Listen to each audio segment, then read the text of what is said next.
Platón vivió alrededor del año 429 al 347 a.C. Es desde cualquier punto de vista uno de los escritores más deslumbrantes de la tradición literaria occidental y uno de los autores más penetrantes, amplios e influyentes de la historia de la filosofía. Como ciudadano ateniense de alto estatus, muestra en sus obras su amplio interés por los acontecimientos políticos y los movimientos intelectuales de su tiempo. Pero las preguntas que plantea son tan profundas y las estrategias que utiliza para abordarlas tan profundamente sugerentes y provocativas que los lectores son influenciados de alguna manera por él. Y prácticamente en todas las épocas ha habido filósofos que se consideran platónicos en algunos aspectos importantes. No fue el primer pensador o escritor a quien se le debe aplicar la palabra filósofo, pero era tan consciente de cómo debía aplicarse la filosofía y de cuáles eran sus alcances y ambiciones, y transformó de tal manera las corrientes intelectuales con las que luchaba, que la materia de la filosofía, tal como a menudo se concibe, una disciplina rigurosa y el examen sistemático de cuestiones éticas, políticas y metafísicas y epistemológicas, armado con un método distintivo, puede considerarse su invención. Pocos otros autores en la historia de la filosofía occidental se aproximan a él en profundidad y alcance. Tal vez solo Aristóteles, quien fue su estudiante, Tomás de Aquino y Kant, serían realmente aceptados como del mismo rango.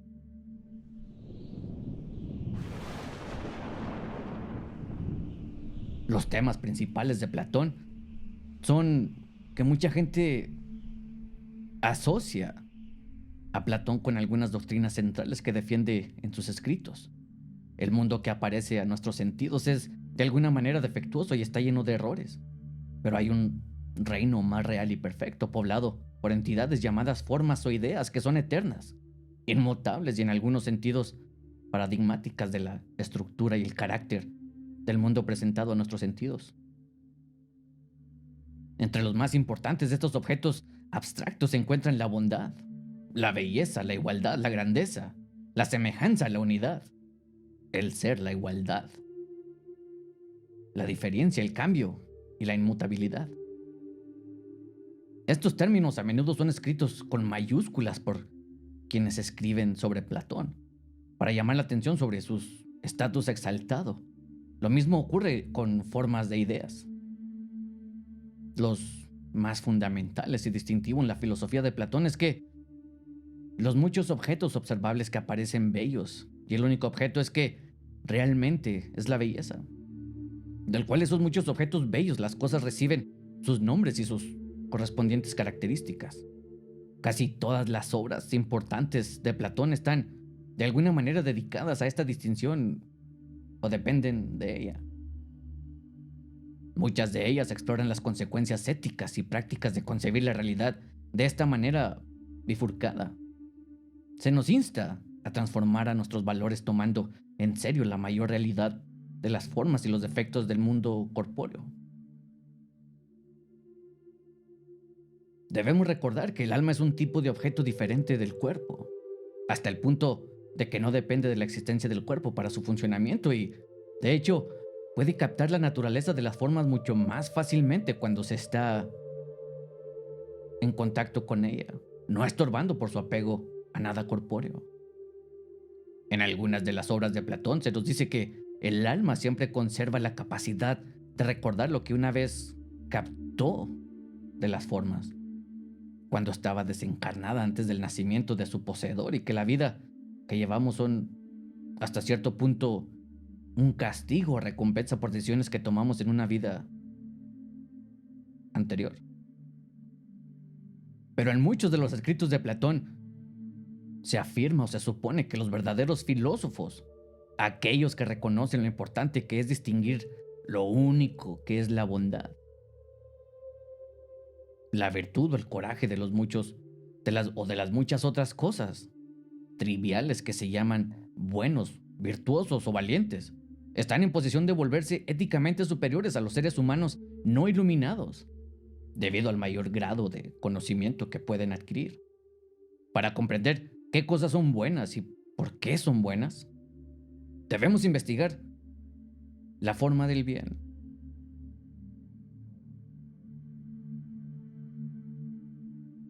Aunque los lectores de Platón suelen identificar estas proposiciones como parte importante de su filosofía, muchos de sus mayores admiradores y estudiantes más cuidadosos señalan que pocos, si es que algunos, de sus escritos pueden describirse con precisión como manera de mera defensa de un grupo de proposiciones cortadas y hasta cierto punto secas. Las obras de Platón muestran un cierto grado de insatisfacción y perplejidad, incluso con aquellas doctrinas que se recomiendan para una consideración más profunda. Por ejemplo, las formas a veces se describen como hipótesis. La forma del bien, en particular, se describe como una especie de misterio cuya verdadera naturaleza es esquiva y aún desconocida para nadie. Se plantean enigmas sobre cómo se pueden conocer cualquiera de las formas y cómo podemos hablar de ellas sin caer en contradicciones. O sobre qué es saber algo, o nombrar algo. Cuando se compara a Platón con algunos de los otros filósofos que a menudo se clasifican junto a él, Aristóteles, Tomás de Aquino y Kant, solo por mencionar algunos, se puede reconocer que es mucho más explorador y completamente sistemático, hasta esquivo con ellos. Eso, junto con sus dotes como escritor y como creador de personajes vívidos y escenarios dramáticos, es una de las razones por las que a menudo se piensa que es el autor ideal de quien uno debería recibir una introducción a la filosofía. A sus lectores no se les presenta un sistema elaborado de doctrinas consideradas tan completamente elaboradas que no necesitan mayor exploración o desarrollo. En cambio, lo que a menudo recibimos de Platón son algunas ideas claves junto con una serie de sugerencias y problemas sobre cómo deben cuestionarse y desplegarse esas ideas. Los lectores de un catálogo platónico se ven arrastrados a pensar por sí mismos sobre las cuestiones planteadas. Si quieren aprender lo que se podría pensar que el diálogo mismo dice sobre ellas. Por lo tanto, muchas de sus obras dan a sus lectores un fuerte sentido de la filosofía como un tema vivo e inacabado al que ellos mismos tendrán que contribuir.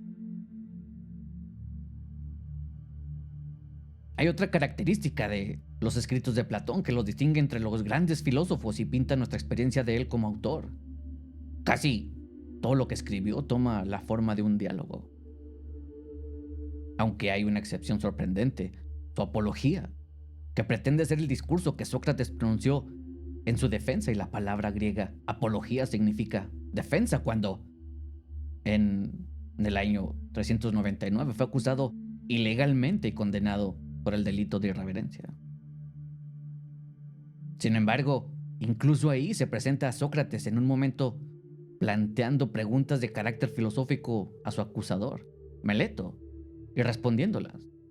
Además, desde la antigüedad se incluye entre sus obras completas una colección de 13 cartas, pero su autenticidad como composiciones de Platón no son totalmente aceptadas entre los eruditos, y es casi seguro que muchas o la mayoría de ellas no fueron escritas por él. La mayoría de estas cartas pretenden ser el resultado de su participación en la política, en Siracusa, una ciudad griega densamente poblada ubicada en Sicilia y gobernada por tiranos. Actualmente estamos familiarizados con la forma del diálogo gracias a nuestro conocimiento del género literario dramático. Pero los diálogos de Platón no intentan crear un mundo ficticio con el propósito de contar una historia, como lo hacen muchos dramas literarios, ni invocan un reino mítico anterior, como en las creaciones de los grandes trágicos griegos, Esquilo, Sófocles y Eurípides. Tampoco todos se presentan en forma de drama. En muchos de ellos, un solo hablante narra acontecimientos en los que participó. Son discusiones filosóficas en algunos casos, no sería descabellado llamarles debates, muchos de los cuales pueden identificarse como figuras históricas reales y a menudo comienzan con una descripción del escenario de la discusión. Una visita a una prisión, la casa de un hombre rico, una celebración con bebidas, un festival religioso, una visita al gimnasio, un paseo fuera de las murallas de la ciudad, una larga caminata en un día soleado. Como grupo, forman vívidos retratos de un mundo social y no son intercambios puramente intelectuales entre hablantes, sin carácter y socialmente anódinos. En muchos de sus diálogos, Platón no solo intenta atraer a sus lectores a una discusión, sino que también comenta sobre el medio social que describe y critica el carácter y las formas de vida de sus interlocutores. Algunos de los diálogos que más evidentemente están en esta categoría son Protágoras, Gorgias, Hipias, Eutidemo y El banquete. Hay un interlocutor que habla en casi todos los diálogos de Platón, estando completamente ausente solo en Leyes, que según los antiguos testimonios fue una de sus últimas obras. Esa figura es del mismo Sócrates. Como casi todos los demás que aparecen en sus obras de Platón, no es una invención de Platón. Realmente hubo un Sócrates del mismo modo que realmente hubo un Critón, un Gorgias, un Trasimaco y un Laques. Platón no fue el único autor cuya experiencia personal con Sócrates llegó a representarlo como personaje de una o más obras dramáticas. Sócrates es uno de los personajes principales de la comedia de Aristófanes. Nubes y Jenofonte, un historiador y líder militar, escribió, al igual que Platón, una apología de Sócrates, como otras obras en las que Sócrates aparece como orador principal. Además, tenemos algunos fragmentos de diálogos escritos por otros contemporáneos de Sócrates, además de Platón y Jenofonte, y ellos fueron Esquines, Antístenes, Euclides, Pedón, y estos pretenden describir conversaciones que mantuvo con otros personajes. Entonces, cuando Platón escribió sus diálogos en los que Sócrates era el personaje principal, estaba contribuyendo a un género inspirado en la vida de Sócrates y participando en un debate literario sobre el tipo de persona que era Sócrates y el valor de las conversaciones intelectuales en el que estuvo involucrado. La representación cómica de Sócrates por parte de Aristófanes es al mismo tiempo una amarga crítica de él y de otras figuras intelectuales destacadas de la época. Pero Platón, Jenofonte y los demás escritores de discursos socráticos recibieron una impresión mucho más favorable. Evidentemente, el Sócrates histórico fue el tipo de persona que provocó en quienes lo conocieron o sabían de él una respuesta profunda e inspiró a muchos de los que estuvieron bajo su influencia a escribir sobre él. Pero los retratos compuestos por Aristófanes, Jenofonte y Platón son los que han sobrevivido intactos y por lo tanto son los que deben desempeñar el papel más importante en la configuración de nuestra concepción de cómo era en realidad Sócrates. De todos ellos, Nubes tiene el menor valor como indicación de lo que era distintivo del modo de filosofar de Sócrates. Después de todo, no pretende ser una obra filosófica y aunque puede contener algunas líneas que son caracterizaciones de rasgos exclusivos de Sócrates, en su mayor parte es un ataque a un tipo filosófico por parte del investigador amoral, sucio y de pelo largo de fenómenos abstractos, más que una descripción del propio Sócrates.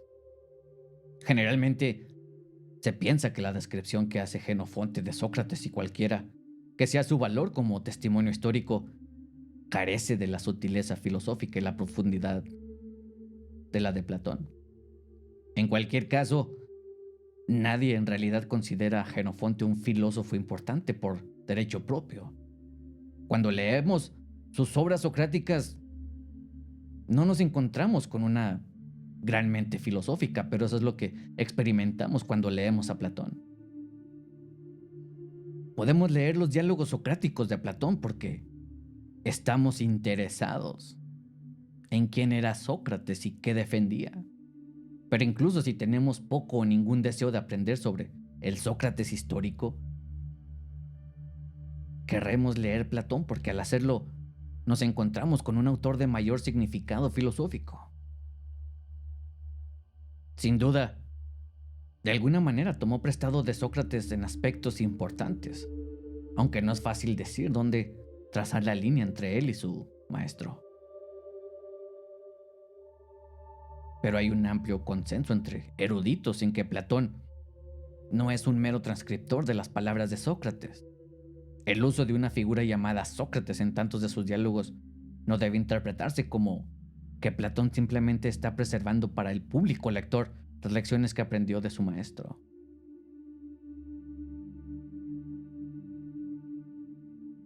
Hay que tener presente que Sócrates no aparece en todas las obras de Platón.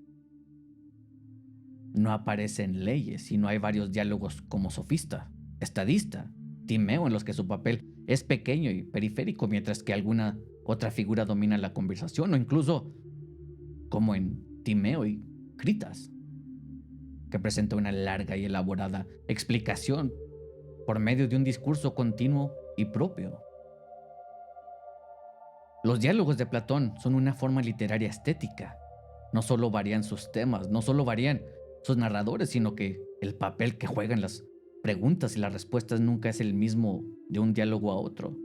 Por ejemplo, el simposio es una serie de discursos y también hay discursos extensos en Apología, Menexeno, Protágoras, Critón, Fedro, Timeo y Critias.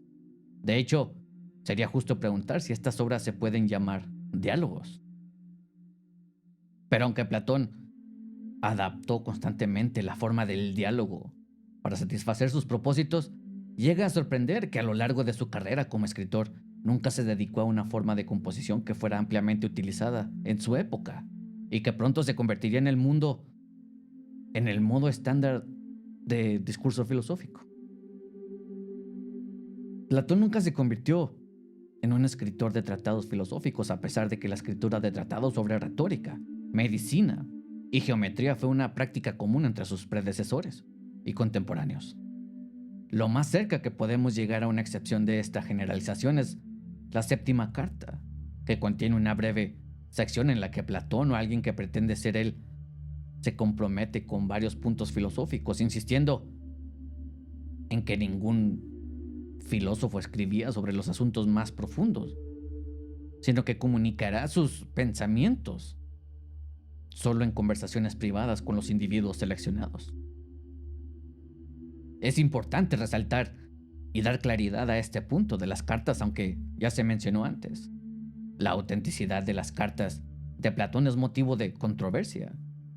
Y en todo caso, el autor de la Séptima Carta declara su oposición a la escritura de libros filosóficos.